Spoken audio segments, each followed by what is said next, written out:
There's a delicious morsel of meat called the spider steak that sits on the inside of the H bone. You'll never see this in a butcher shop because this is the cut that the butchers will remove and season with a little salt and pepper and cook up for themselves as a snack. It's very shallow and is loaded with intramuscular fat, is quite flat, and literally just rides on the inside of that pocket. So just trace underneath it.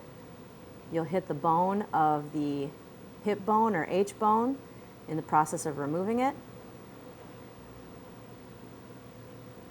Just follow that seam with your knife. There should be some nice distinct lines of fat that you can see coming out of that. Sear that puppy up and eat it. Remove the H bone.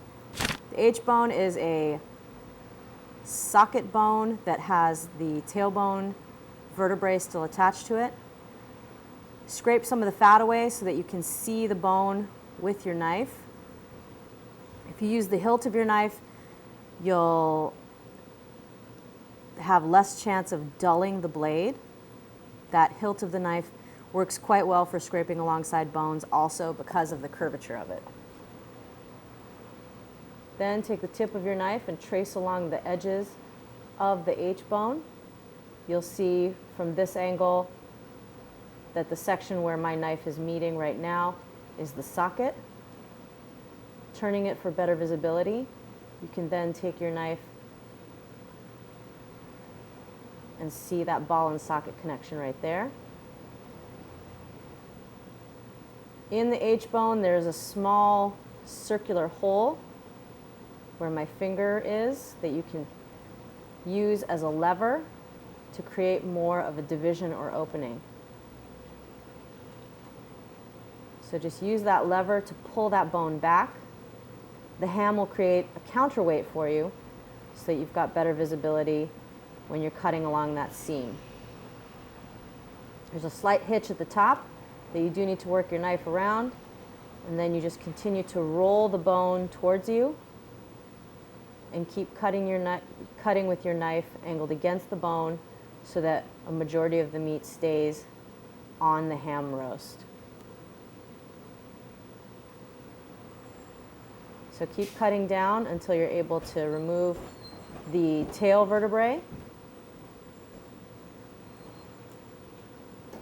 And that is the H bone. There's a gland on the very surface of the inside of the ham that you do want to remove, especially if you're going to be using this for curing. Next, we want to remove the Hindshank.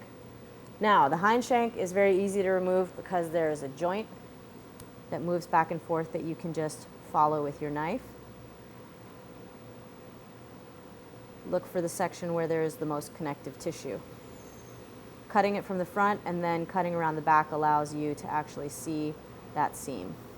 The Hindshank is great for roasting. To debone this leg, we do want to remove the femur.